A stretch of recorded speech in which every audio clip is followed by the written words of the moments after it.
Hello, and welcome once again to the Secrets of the High Demand Coach podcast. And I am here with yet another high demand coach, and that is the one, the only Wayne Barringer. Now, in 2018, Wayne climbed Mount Kilimanjaro, and it is a transformative experience that has changed his focus on leadership and how to help people at work on their climb to fulfillment and success.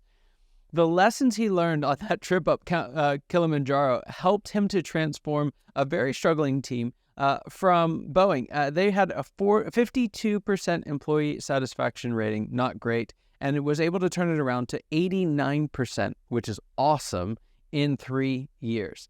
Since then, he's helped teams from billion-dollar companies such as Hasbro, Cognizant, UKG, and universities such as UW-Medicine and Jackson State University, as well as nonprofits, small companies, and more. Now, his life's mission is to guide those who want to achieve more peace and fulfillment and impact at work. Well, Wayne, I'm excited to have you here. Cannot wait to dive into this, but I've just got to hear the story, right? It's not an easy trek. I've got some friends who've done it. I don't know that I'm that brave, right? but I'd love to hear just a little bit. What was it like climbing a mountain that high? And then how does that translate into the work that you do for clients today? Great question. First of all, I'll tell you, I didn't know I was that brave either. So I had an executive coach when I was at Boeing, and one of the things he did was he took a number of his clients from around the country on a rock climbing trip. So he put it together, he paid for it, we just had to get there. And I never rock climbed before. I never really even climbed mountains before. And the night before the rock climbing trip, we were all having dinner, a couple glasses of wine, and he, at the end of the dinner, said, "Hey, here's some photos of a trip I do every September. Would you like to go to Kilimanjaro?" And of course, we all in a landed, not very many barriers state said, "Yeah, we'd love to do that." And I woke up the next day and said, "What have I just agreed to do?" You might be able to tell by my voice, I've got some breathing challenges. I've had surgeries on my throat and things. And so all of that started to come in. Like, wow, what have I done? This mountain's 19,000 feet plus. I don't know what I'm doing. So just know that if you're a little fearful, I believe now that's just your body and your mind. Get me ready. So we took that, we trained all summer. I asked 32 of my friends, emailed them and said, "Hey, I'm going on this trip. You want to go with?" What I didn't do is give them a glass of wine before I asked them that question, because only one person said yes out of all 32. I coerced my oldest son to go, and another friend of a friend wound up going. So I had 4 buddies, and then there was 4 others there. 7-day trip, just a phenomenal experience. Very challenging, but it is not like Mount Everest, right? So people don't die going to Kilimanjaro.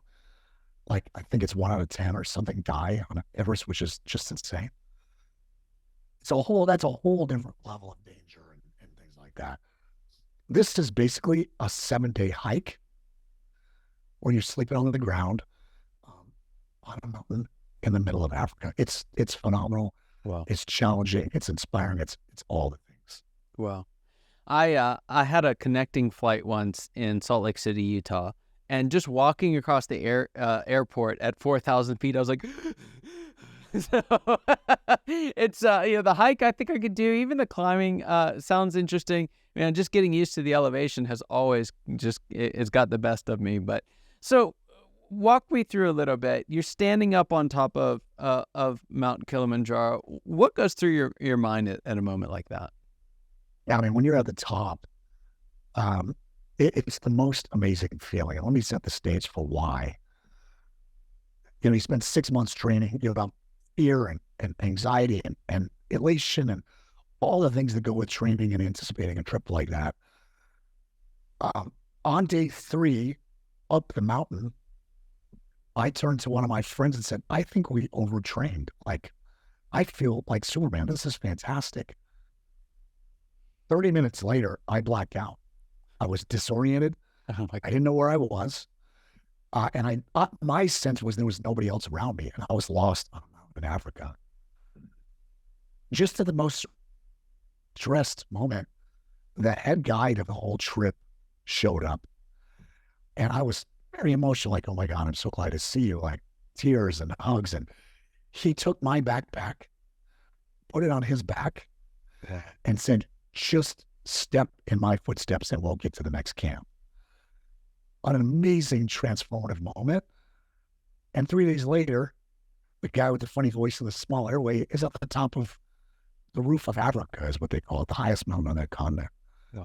So when you're at the top, having gone through whatever anyone has to go through to get there, just amazing. The most beautiful sunrise you can imagine from an elevation that we just don't get to see unless you're in an airplane, really. 360 degrees, the most amazing, bond with the people you climbed with. And those guides that did everything you can imagine to help you get there, those guys are there too. It's just awesome. And in business, we often feel, and sometimes in life, like we're in it alone and it's all up to me and all this. That's one of the things I learned on that trip. It's not just up to you. Like, yes, I made the hike. Yes, I put my feet in front of the other. But there were a bunch of people without whom I wouldn't have a story. I wouldn't have been able to do it. I probably would have just passed out up there and who knows what would have happened. So that's a big lesson, is you always got help. You just have to find it, or sometimes it finds you. Wow. So you come back, you kind of back to the a little bit of the real world. It's hard to say that anything would be more real than that, but you're back to, let's say, the corporate world. And when did it start to strike you that some of the things you learned on that trek were going to be applicable, not just on the side of a mountain, but as you're working inside of an organization? Yeah, I think, at that time I was at Boeing.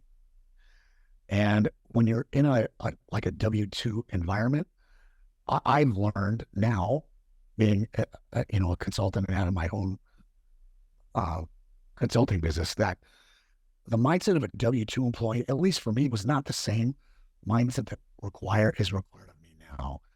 So it took a little bit for some of the real lessons to emerge. But some of the initial lessons were even that piece about help. Where, like, there were times in that big turnaround at Boeing with it was not the whole company, obviously. It was one team, a creative marketing team of a few hundred people. And when you're doing a turnaround going like that, it can feel like all the pressure's on you. Like you can't breathe very well sometimes and all that. And what I learned from that is, just look around. There's help, there's connections. And sometimes we get in our own way of making those connections. And if you just kind of seek it out, it will find you. And that was one of the key lessons. Wow. So fast forward then to today, you're not in a W-2 role anymore. You've been helping businesses for a while now, some very, very reputable organizations. What would you say some of the most important work you're doing today for your clients? Yeah, I think I see a lot of companies, teams, and individuals in distress at work. And it's clearly gotten worse since COVID, or at least it has changed a bit since COVID. We're much more tech reliant now. Everything is virtual now, or so much more is virtual now. We've seen the quantities of work requested of marketing teams increase. And in some cases, in particular with tech companies, the number of people that get that work done has decreased. So there's a lot of distress. And it's really why I changed the name of my company to the Jaro Group after the Kilimanjaro experience, because this distress is not unlike what I felt, that day that I sort of blacked out on the mountain. What we try to do is take the backpacks off the backs of our clients and help them get to where they're trying to go. If they don't use a guide, this is one thing I did know quite a few years ago. And then the other statistic I learned after the Kilimanjaro piece, Harvard Business Review says that 70% of corporate change in America fails. Wow. The greatest economy, some of the greatest companies in the history of the world, and 2/3 of the time we fail trying to make improvement at an organizational level. 70% of the people that attempt to climb Kilimanjaro succeed. So 70% failure, 70% success. What's the difference? Wow. The difference on the Kilimanjaro is we had about 30 guides helping us up that mountain. There is no way we could have made it without the 30. There's water, there's food, there's tents, there's all the things for a week. The same is true in corporations. A lot of leaders don't hire guides because they think they have to do it themselves or they want to do it themselves, but the ones that do succeed. And we want to be there for those, critical few that know they need help, know they want help, and they know they can't do it themselves, or they can do it better with some help that have been there before. So folks who have listened to the podcast for a while will know that I had some really bad experiences with coaches early on. And I bought into that exact thing that you're talking about of, if it's going to happen, it's up to me, right? And I would say it was up to me and my team. It was in that bubble, right? But we were not great at looking outside. And then we clumsily went out looking for help when we got stuck, and that didn't work very well either. Also had just a couple of tremendous coaches that produced this huge transformation for us, both as an organization and me as a leader. So I've seen both sides of that. But you're right. A lot of folks, particularly for managers, I've found for kind of mid-level leaders or folks inside of bigger enterprises, there's this sense of, well, if it's not my job to figure those things out, then what is my job, right? If I bring you in, it's an admission of defeat. It's some sign of inadequacy. So how do you help folks to overcome that? Because it's dead wrong. It is 100% dead wrong. Totally agree with that. And again, it just goes back to the thing we've been talking about here for a minute, which is whether you think you're alone or you're not, you are getting help from somewhere. And the whole notion is, why would you not want your organization to perform at the very best and you as an individual to perform at the very best? And if you think you're the primary intelligence to do that, you're just mistaken. You just haven't gained the knowledge and the perspective to see differently. There's some very few people, that are so confident in their abilities and so self-reliant and so driven and determined. And we know who they are: Steve Jobs, Elon Musk, Bill Gates. Like, the list is short. But for the rest of us mere mortals, some of that perspective is massive. So what we try to do to help them is we give a lot of information, a lot of tips and tricks away to help them understand that everybody thinks they know, for example, how to manage their own calendar. But the very first thing when I ask people, what is your number one challenge? They say, I'm so busy, I don't know what to do with myself. Well, wait a minute, right? So we've come up with a very simple formula. It's called the 1, 2, 3 own your calendar formula, that you can eliminate. The average client of ours eliminates 4 to 8 hours of unnecessary meetings a week. That's just with this simple trick. So those are some of the things that we try to help people see without charging anything. And then, with our paying clients, with our engaged situations, we go much deeper with them, and we help them save even more time than that. So that's just an example of how people can kind of get out of their own way. We can help them see a broader view. Yeah, it's fascinating to think about it. And I've seen similar things with some of our clients, and there's just so much that we're hanging on to that we don't need to be hanging on to anymore. And it just takes an outside perspective to just shine a light on that for a moment, because these are smart leaders. They're not incompetent people. Owning your calendar is not rocket science, but it's perspective that's missing, right? And bringing a coach in from the outside is such a great way of adding to that. Now, I noticed as I was kind of researching some of the work that you do that you've got this cool sense of adding some structure where it's necessary and removing some structure where it's getting in the way, right? So how do you help folks to kind of understand if they have, maybe not enough process or too much system and process, and it's getting in the way of their effectiveness?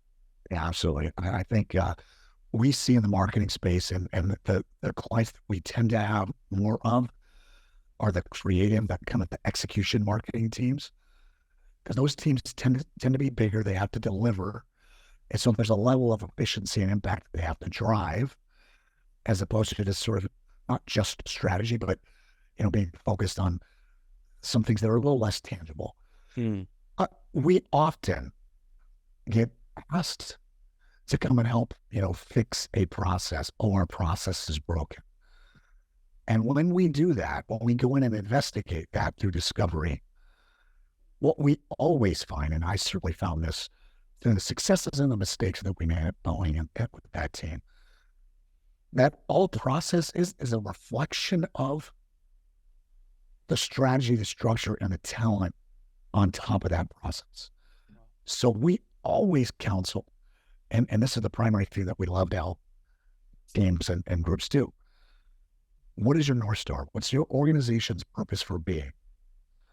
What's that North Star? What's that one beacon that in confusion, in times of chaos, you can look at it and go, oh yeah, that's the path we're on. If you don't have that, it doesn't matter what your process is, it's going to be wrong. Yeah. The next level is structure. So once you have that North Star, what roles do you need in the organization to achieve that North Star? Not people's names. That's another thing we see people do is they say, oh, we need to reorg. Well, you can help us do that. Well, why do you need to reorg? Well, I just want to move Johnny over here into Susie's role. Okay, why, right? Like people are just, they're stuck on the familiar, which is a very human trait and characteristic. So if you can look at the structure without names, just the roles and the outcomes you need from those roles, now you've got the framework that you need. And then you can look at the talent and put the best people, not just everybody in your group, but the best people for those new roles into those roles, and then find out where you have gaps and do some teaching, do some coaching, provide some skills that some of the other folks don't yet have so they can maybe fill those rooms. And then where you can't, you need to sometimes supplement from the outside. So then underneath that's process and then tools. But if you don't have those top three, you're not going to have the right processes or tools. So this idea, we call it heads to hats, right? This transition of, the person wearing the hat to the actual hat that we need worn. And what I found is, one, it's really hard to think that way, isn't it? Right? Especially when you're not used to thinking that way. And even if you watch a team during a session, I'm sure you've seen this as well, like they'll start with a bunch of names and they're like, well, no, what we really need is their roles. What are we looking for? And they'll go to roles, and then you'll go to like, let's execute on this. And they'll go right back to names again. It's this habitual human, like you said, thing. But what I've found makes that process hard are the conversations that happen between where we are heads-based, right? People-based to we've actually got people in the right seats with the right hats on. And where I see org chart endeavors fail is that we won't step into those conversations. Is that something that you've seen as well? Yeah, I just love the way you said that. Absolutely. I think the whole notion of,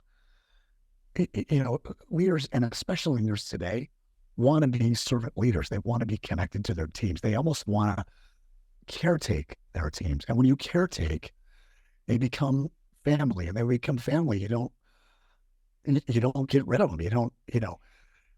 We always talk about a continuum, and that continuum on one end is this idea of caretaking, which is almost what people first has become, which is the needs of the people. And the most important thing, regardless almost of the business. So it's an extreme. Very few people are on this extreme, but many, many people are toward this side. The other side is high performance. And the extreme side of that is sort of this autocratic, work at their highest level of efficiency and those sort of things. Very few people today are over here either. But we see people toward either end. And what we try to help them do is see that there's a sweet spot. If it's 1 to 10, between 4, 5, and 6, where you want to kind of be most of the time. Certainly, we want to care about people. We want to support people.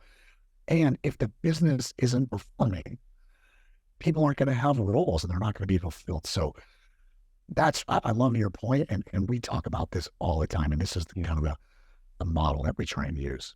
Yeah. that caretaker. It goes straight to the heart of the issue, doesn't it? It's and because servant leaders, it's fascinating. You'll see, someone will sit there and they'll look over at the high performance, autocratic, and pride themselves on not being that. And then if we're not careful, we'll end up hiding behind that servant leadership thing. And being a servant leader is not shying away from difficult conversations. That's right. Right? And being a servant leader is actually stepping into those difficult conversations because it's right for the team.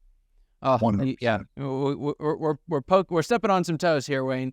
We're stepping on some toes. So, let's just kind of walk through the process because I think it's a really, really big one. And it's been one of the more transformative changes I've seen organizations make. I'd love to hear when it comes time to have some of those conversations. What are some ways that we do that wrong, and what are some ways that we can do it right? I think the biggest way that I used to do it wrong, and I would just be the first to raise my hand, is that you go into it with a sense of anxiety and confrontation. As a leader, this person, in my mind, is not doing their job. That frustrates me because I have to have this conversation in the first place. I just want it to be autopilot. Why can't you do what you're supposed to do, right? Like, that's all the junk that goes on up here. And if that's what you allow yourself to go into the conversation with, it is doomed from the start. If you can go into it with a completely different mindset, and this takes some personal work before, right? Like, what we always start by asking clients, who is the leader you want to become? And almost every prospect or client says, wow, I've never thought about that. I've thought about the titles that I want and the promotions that I haven't got yet and the money that I want to make. That has nothing to do with the person inside you that's going to come in times of good or times of challenge. Who is that leader you want to become? And if you can do some of that work and understand some of the techniques of being balanced and in the moment, then you can go into those hard conversations and be a caretaker and a high performance leader at the same time. Just because you want high performance does not mean we're shaking our fingers at people. It is accountability with, this mentality instead of this mentality. So that's one of the best ways that I've learned is you don't want to be that person. And we're always regretful when we let ourselves slip into that. So it just takes practice and sort of, hypothetical muscle building to be able to enter it with that notion of, hey, here's what we said we were going to do. Here's what we did and didn't do. Here's how I'm going to help you get it done. And then you're going to be able to do it yourself. Yeah. Oh, I love that. It's so easy to jump straight into, that's their problem, right? I'm dealing with their problem. And if we don't check ourselves before we walk through the door, there's wonderful, wonderful advice in there. All right. So here's a question I like to ask everyone. And it's this. What is the biggest secret that you wish just wasn't a secret at all? What's that one thing that you wish everybody out there listening or watching today knew? Man, that is a great question. I would say that for me, the biggest secret that I never knew until I started doing this work and really started diving into how do you help people and things that helped me is this notion that you don't always have to be hyper competitive and then frustrated when things don't work out.